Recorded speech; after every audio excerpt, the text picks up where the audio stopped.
So imagine for a moment that you're just sitting in the living room. It's a Sunday night. A classic weekend wind down. Yeah, exactly. It's late, though, around 10 o'clock at night. Right. And the date is February 6, 1966. Okay. There's probably a haze of cigarette smoke in the air, maybe some glasses of wine on the coffee table. Just that very specific 1960s dinner party vibe. Totally. But there's also that kind of heavy electric silence that falls over a room when the conversation suddenly shifts. Oh, yeah. When it goes from how was your week to what happens when we die. Right. And on this particular night, it wasn't just a philosophical debate. Because in this living room, we have Jane Roberts, her husband Rob Butts, and their friends Bill and Peggy Gallagher. And they aren't just speculating about the unknown. They're basically letting it speak directly to them. Exactly. They're engaging with an energy personality essence that calls itself Seth. And we should clarify for anyone who might be newer to this specific history, we aren't talking about a Ouija board or a seance trick. No, definitely not. We're talking about Jane Roberts entering a profound trance state and delivering these incredibly complex, coherent monologues. In a voice that is very clearly not her own normal speaking voice. Right. And what happens in this specific session, which is session 230, it starts off almost like a casual parlor trick, gets incredibly dark and scary, and then ends with a massive promise. A really chilling promise, honestly. Yeah, a promise to scientifically prove once and for all that life after death is a fact. Not a faith-based belief, a measurable scientific fact. Exactly. So we are doing a deep dive today into session 230 of the early sessions book 5 of the Seth Material. Recording from February 6, 1966. Right. And before we get totally lost in the weeds here, I do need to do some quick housekeeping. Always important. Yes. So this deep dive will be distributed free of charge on all major platforms for educational purposes. We're here to analyze this fascinating historical text. We aren't telling you what to believe. We're unpacking a really wild piece of metaphysical history. Perfectly said. And all of this source material is credited to the Seth Material and published by the New Awareness Network. Who have done an amazing job preserving these raw transcripts. They really have. Okay, so let's get back to that living room. It's 1966. And Jane Roberts has just gotten some pretty huge news earlier in the day. Yeah, she found out her book, ESP, is set for publication. Right, on May 16th of that year. So the energy in the house is already buzzing. I mean, you have to remember, this is 1966. This stuff was definitely not mainstream. No, not at all. So getting a legitimate book deal was a huge validation. It meant they weren't just shouting into the void. Exactly. They were stepping into the public eye. So Bill and Peggy Gallagher are over. It's totally unscheduled. They're just hanging out and celebrating. Totally casual drop-in. Right. Seth wasn't even supposed to come through that night. Yeah. But then they decide to play some audio tapes. And this is where the vibe of the room takes a turn. It gets so spooky. They play a tape of Jane reading a poem. It's G.K. Chesterton's Lepanto. Which is a very intense, rhythmic poem about a naval battle. Yeah, it's martial. It's got this driving beat. But the kicker is, she wasn't just reading it normally on the recording. No, the transcript specifically notes she read it while in a trance state. Right. And she was using the voice of her deceased friend, Father Trainor. A Catholic priest who had recently passed away. Lepanto was his favorite poem. So just picture sitting there with your wine, and you hear your host's voice drop an octave and take on the exact cadence of an old priest reciting war poetry. It's completely unnerving. But it's brilliant for setting the atmosphere. It reminds everyone in the room that Jane is this incredibly malleable vessel. Yeah, she's like a radio dial. Exactly. And before she tunes into the Seth frequency, she's picking up other signals. It primes the room for high strangeness. So the tape ends, the air is thick, and Bill Gallagher decides to take advantage of the situation. Because Bill is always the pragmatist. Always. He has ulcers. Oh. And he wants to know if he's going to need an operation. So he asks Seth. Right, because Seth eventually does come through. And Seth's response here is our first major lesson in how he views time and the future. Because most fortune tellers will give you a straight yes or no. Yeah, you will get surgery or you won't. But Seth says he sees no operation for Bill should present trends continue. Should present trends continue. That is such a crucial caveat. It's the terms and conditions of prophecy. He predicts Bill will actually surmount the problem naturally. But the best part about having these transcripts decades later is that we get the fact check. Oh, the hindsight is amazing. Rob actually added a note to the transcript 5.5 years later, in July 1971. saying that Bill did in fact have the ulcer operation. He had the surgery. So a skeptic looks at that and immediately says, see, the psychic was wrong. But that completely misses the point of how Seth explains reality. Seth wasn't wrong about the snapshot he took in 1966. Right, he was reading the probabilities in that specific moment. Exactly. In February 1966, the most probable path was healing without surgery. But Bill had 5 years of free will, stress, and choices between the prediction and the outcome. So the future isn't a fixed track. No, it's more like a weather forecast. If the weatherman says there's a 10% chance of rain and it rains, he wasn't wrong. The conditions just shifted. Seth is looking at the energetic weather patterns. Bill, through whatever life circumstances, shifted his trajectory onto a track where the surgery was the most logical outcome. Which is actually incredibly empowering. It means you are never locked into a fate. You're the captain of your own ship. Right. And ironically, the operation went great and he was pain-free afterward. So the ultimate goal of health was reached just via a different probability. A different route to the same destination. Okay, so after the ulcer discussion, the group naturally starts talking about longevity. Which is a bold topic to bring up with a multidimensional entity. I would be terrified. But Seth just starts casually handing out expiration dates. He tells Bill and Peggy they'll live to be around 85. Which is great. Yeah, a very solid run. And he tells Rob he sees him living to 87. Even better. And Seth even brings up past lives to back this up. Yeah. He mentions these Boston lives they had in the 19th century, where Jane lived to 83 and Rob to 63. Establishing a general pattern of long, hearty lives. Right, so everyone is relaxed. They're all going to grow old on a porch together. And then the glitch happens. The distortion. This is where the night takes a really dark turn. Seth, or rather Jane speaking, as Seth suddenly drops a bombshell about her own timeline. He says regarding Jane, I see a breathing difficulty, and predicts her death at age 67. Imagine being Rob in that moment. You're taking your shorthand notes. You just got told you're living to 87. Yeah. And then your wife's vocal cords announce she's going to die 20 years before you by suffocating. It's completely horrifying. The energy in the room just tanks. Jane immediately comes out of the trance, and she is just visibly rattled. As anyone would be. The Gallaghers realize things have gotten way too intense, and they politely excuse themselves. They just flee into the night. You really can't blame them. So it's just Jane and Rob. And Jane is so scared she actually throws up a mental block. She won't let Seth back through. She's terrified of what else he might say. This is where Rob Butts really shows his value as the anchor of this whole operation.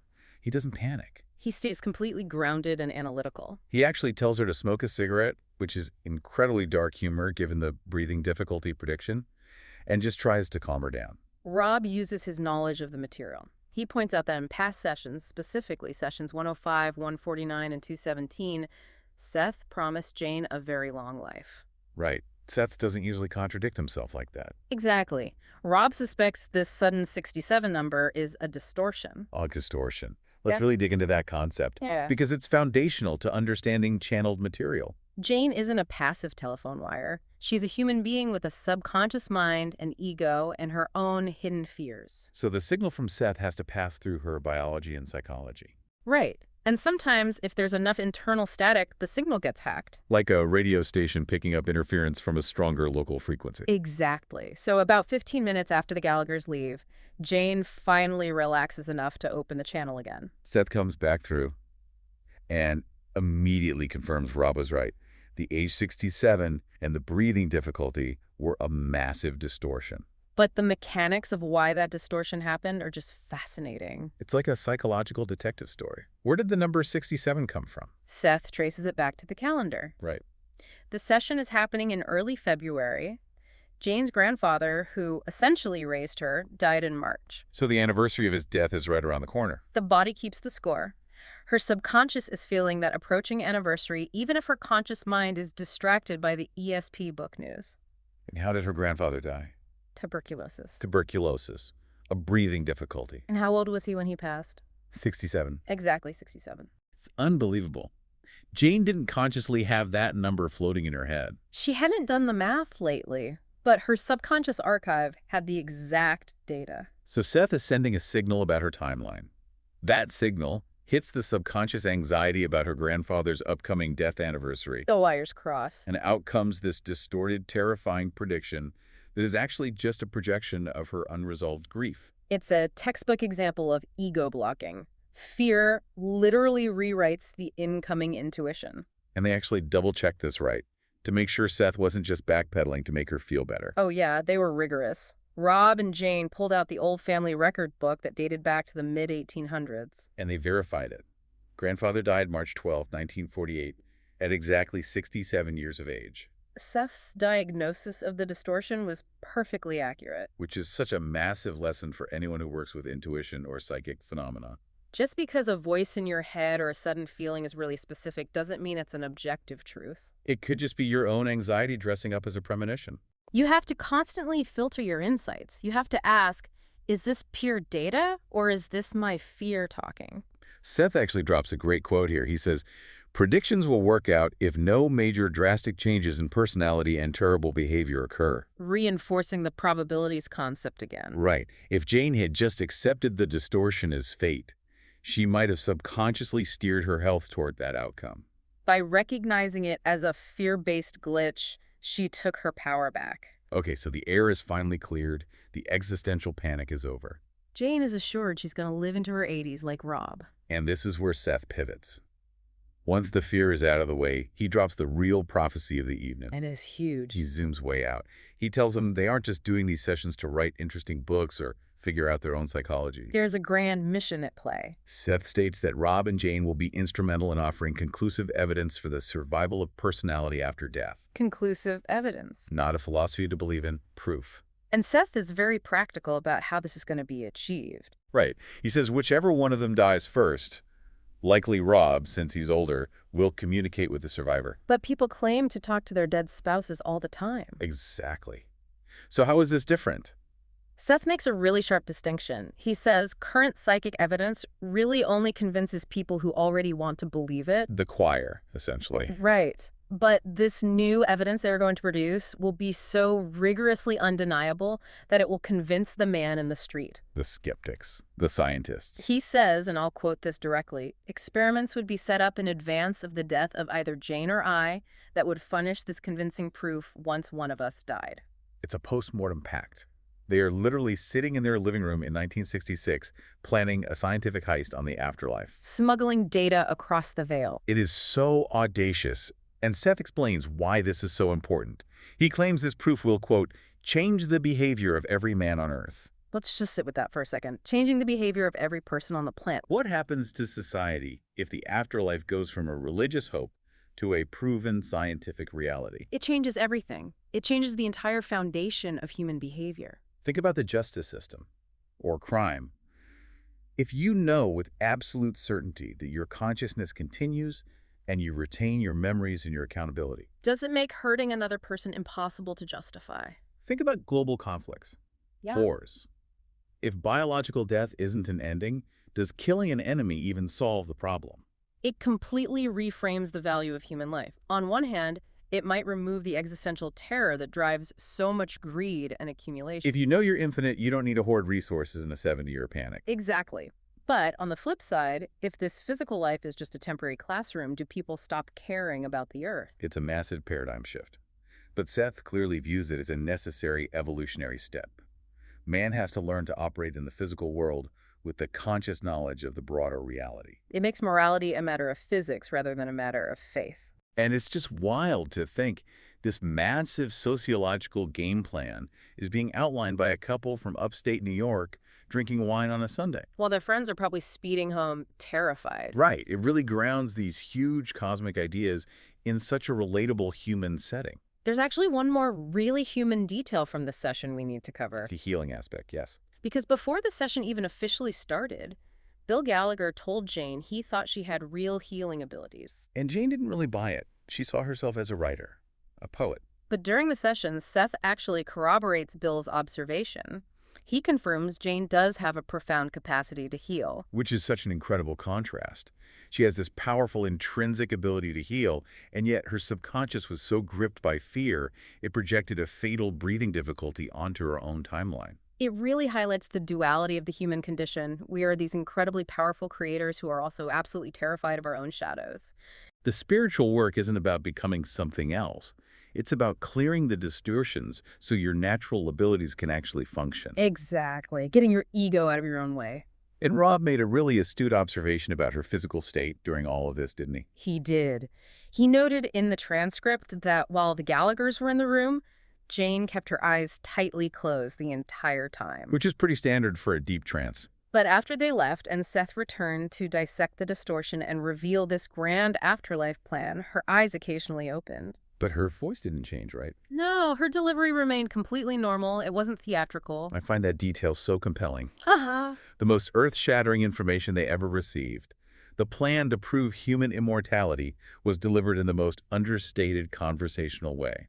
There was no thunder and lightning, just a quiet truth being spoken in a quiet room. It's a great reminder that profound wisdom doesn't always come with special effects. Most of the time, it just sounds like common sense. So looking at session 230 as a whole, what are the big takeaways we want you to walk away with today? Well, first is definitely the nature of prophecy and probabilities. Right, the Ulcer lesson. The future isn't locked. Predictions are just snapshots of current trends. Your choices today literally shift the tracks of your tomorrow. The second big one is the subconscious filter. The distortion. We constantly project our unresolved fears onto our reality. Like Jane in the 67 prediction. If you want clear intuition, you have to do the psychological housekeeping. You have to know the difference between a real warning and just an echo of your own trauma. And the final takeaway is the mission of the Seth Material itself. The great promise. It's not just esoteric philosophy meant to make you feel good. It is a structured effort to bring undeniable scientific proof of survival to the masses. Which leaves you with such a massive, lingering question. Did they succeed? Right. If Rob and Jane made this pact in 1966 to prove the afterlife once one of them crossed over, did they do it? Is that conclusive proof sitting in an archive somewhere right now, waiting to be properly understood? Or is the sheer volume and internal consistency of the thousands of Seth sessions the proof itself? Have we just not recognized it yet? It's incredibly provocative. It demands that you look deeper. Which is exactly what we want you to do. We don't want you to just take our summary as the final word. No, you really need to read the raw text. We strongly encourage you to study the Seth Material books directly. There are nuances in the transcripts that are just brilliant. You can visit the New Awareness Network website and bookstore to find all of this. Go to sethcenter.com/the early sessions. You can find session 230 and all the surrounding material right there. It will completely change how you view your own mind. So until our next deep dive, keep your subconscious clear of distortions. Watch out for shifting probabilities. And maybe double check the dates in your family record book. And remember to breathe. We will see you in the next one.